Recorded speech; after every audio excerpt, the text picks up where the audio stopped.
I also am interested in the nominees, for undersecretary, very important. So we need to get those out the door. I also want to mention to my Democratic colleagues, they also need not to delay the nominees once they're on the floor. There's been very unprecedented obstruction of very basic nominees for their confirmation. So we get them out the door and we'll have guys like Senator Brown move them quickly as opposed to delaying them, because that's not helping at all. So it wasn't a nice try. It's actually a really serious issue. So they need to help. They can't just say, give us nominees and then delay them for 10 months, right? It's ridiculous, and that's what's been happening. Let me mention, first of all, congratulations on these national awards. I think that what you're talking about for your team, it's should be commended. And, sometimes you guys come here, you get the wrath of the Congress, and we rarely recognize when there's been improvement. So I'm going to recognize it, and I appreciate it. So keep up the good work on these things. You may have also noticed the Alaska VA healthcare system was also awarded with the most improved inpatient experience for the entire country in 2018. So I want to thank all of you for that. Dr. Ballard is one of the best. Dr. Ballard does a great job, but it's help from the top. The VA out in the Mat-Su Valley, a huge veteran population, finally has not just one, not just two, but 3 doctors. It only took 5 years, but now we have some doctors. So thank you for that. And Mr. Secretary, I also want to thank you.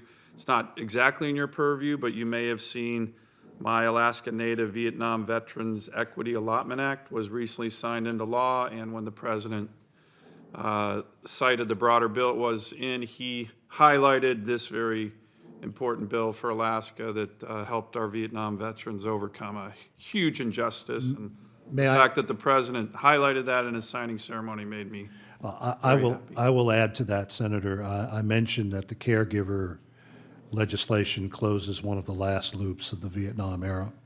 Sadly, it's been 44 years since the fall of Saigon. I think the Alaska allotment issue was one that sadly took almost as long, and I think that also closes a loop, particularly for a state that has the highest per capita number of veterans in the country. Well, I appreciate that, Mr. Secretary. And you weighing in on that, former Secretary Zinke weighing in on that. Again, previous administration, remarkably, they were opposed to it. So you guys at the cabinet level weighing in really helped make it happen. So thank you for that. I wanted to talk about the Veterans Benefits Administration is working on, and I know it's a big issue for you, identifying off the VA grid veterans who have yet to make contact with the VBA and its services. I know you're looking at possibly doing a case study in Alaska. You've been out there, so thank you, and I look forward to your visit and Dr. Stone's visit here soon again. But can you just talk a little bit about that, whether it's the pilot program in Alaska? We do have enormous challenges on this issue, but also how you're working it in other rural communities throughout the country. Certainly. You may recall that at confirmation time when I visited with you, you spoke about your efforts to engage your constituents. And so after I was confirmed, I didn't forget that conversation, and I set in motion to try to figure out how we actually do that. Our presence augmented by our relationship with the county and state VSOs as well as tribal and communities to better understand how that network should be set up so that if you can't touch us, you can touch somebody who can touch us. And that's what we're trying, and we're using Alaska by engaging those groups to figure out exactly how the workings of that take place and what we can do in terms of the ways we communicate and the effectiveness by way we're able to do that. So we're trying to use that as understanding how do we mobilize all the resources that are in the veteran community, VSOs included, to figure out how we do those touches and engage folks effectively. How about the pilot program you're looking at in Alaska on this? Exactly? It's just going. I'm happy to come brief you some of the details. We're just getting started in terms of how that all works. Okay, well, I appreciate you guys focusing on that. Ms. Secretary, I know you've been asked earlier by Senator Bozeman and others on how you're feeling with regard to the Mission Act launch date. Alaska's been carved out its own region Region 5. There's been some concerns that, we're behind the power curve there a little bit relative to the rest of the country. Can you just give me a quick update on that, how you're feeling about that launch? Actually, because of the uniqueness of the geography and the dispersion of the population, I worry about it a lot. We're on schedule, though, for the getting out the contract. And so when I say that the bid should be out, I think it's this fall. What can we do to ameliorate your concerns and worries? I share them. I think just a continuing dialogue with your staff and yourself. I'm looking forward to my visit up there where we can dialogue and really walk our way through it.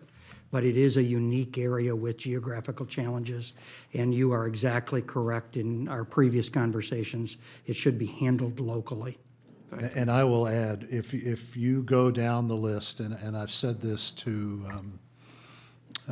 folks in Alaska, the Federation of Natives, I've said it on Alaska television.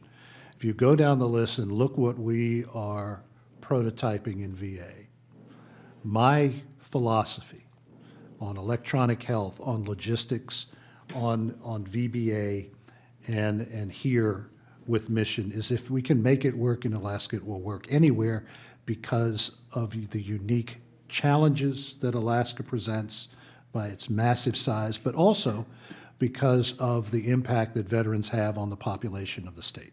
So it's a unique situation. Thank you. Well, we look forward to you getting back up there, Mr. Secretary, and Dr. Stone, your visit as well. Thank you. Thank you, Mr. Chairman. Mr. Secretary, this goes to the issue of infrastructure improvements, streamlining, expansion, where you see the populations that are growing in certain areas of the country and states, populations that are declining.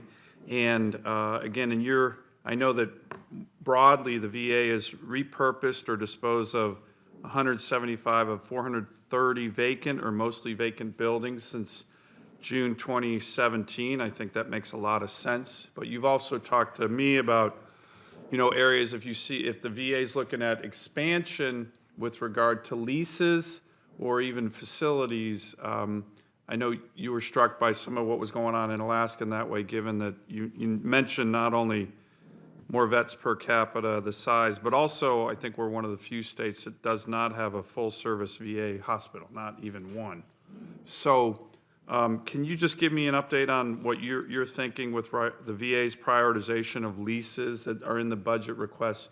We have in Fairbanks, we're looking at the possibility of a new campus, and also outside of Jay-Bear, you may have remember that kind of big parking lot area that we were talking about after our tour. The simplest answer is that we are going where the veterans are. And this is only the first step. The legislation requires market assessments to be done throughout the country.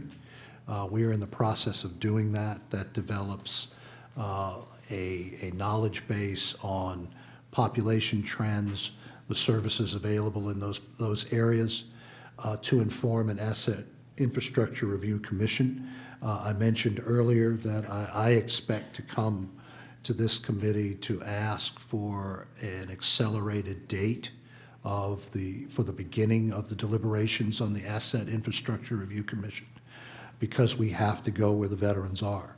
I also mentioned earlier that what you said is only the beginning of many different processes. More than half of our buildings, 57%, are between the age of 50 and 130 years old. Because of that, the leasing option and co-locating, and I'm not going to say that we're in the process of doing this, but I saw a number of facilities in Alaska that present us with an opportunity to be more creative about co-locating with entities outside of the federal structure. Thank you. Thank you, Mr. Chairman.